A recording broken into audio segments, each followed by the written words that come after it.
operation সিন্দুৰক লৈ ৰাহুল গান্ধীৰ তীব্ৰ সমালোচনা বিদেশ মন্ত্ৰালয়ৰ প্ৰত্যুত্তৰ নমস্কাৰ অসম নিউজ এক্সপ্ৰেছলৈ আপোনালোকক স্বাগতম আজিৰ মুখ্য সংবাদ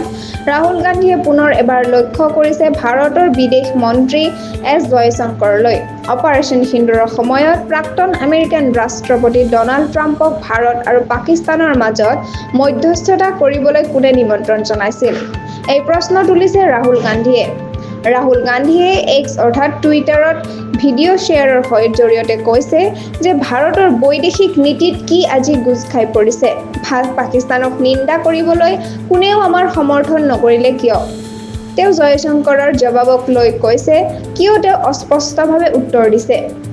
সেইবাবেই বিদেশ মন্ত্ৰালয় আৰু PIB ফেক্ট চেক ইউনিট স্পষ্টকৈ কৈছে যে জয়শংকৰে কেতিয়াও অপাৰেশ্যন আৰম্ভ হোৱাৰ আগতে পাকিস্তানক জাননী দিছিল বুলি মন্তব্য কৰা নাই এইটো এক সম্পূৰ্ণ ভুল তথ্য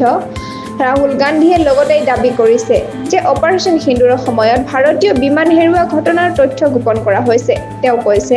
এইটো কেৱল ভুল নহয় এক অপৰাধ বিদেশ মন্ত্ৰালয়ে উত্তৰ দিয়ে আৰু কয় যে অপাৰেশ্যন আৰম্ভ হোৱাৰ পিছতেই পাকিস্তানক সতৰ্ক কৰা হৈছিল আগতেই নহয় এইটো ভিন্ন ৰূপত উপস্থাপন কৰা হৈছে ইপিনে PIB ফেক্ট চেক ইউনিটেও এই দাবী খণ্ডন কৰিছে এই বিষয় লৈ আগলৈ আৰু কি প্ৰতিক্ৰিয়া আহে তাক লৈ চকু ৰাখিব সংযুক্ত হৈ থাকক অসম নিউজ এক্সপ্ৰেছ চেনেলটোৰ লগত চেনেলটো লাইক কমেণ্ট শ্বেয়াৰ ছাবস্ক্ৰাইব কৰিবলৈ নাপাহৰিব লগতে কাষতে থকা বেল আইকনটো দবাবলৈ নাপাহৰিব ধন্যবাদ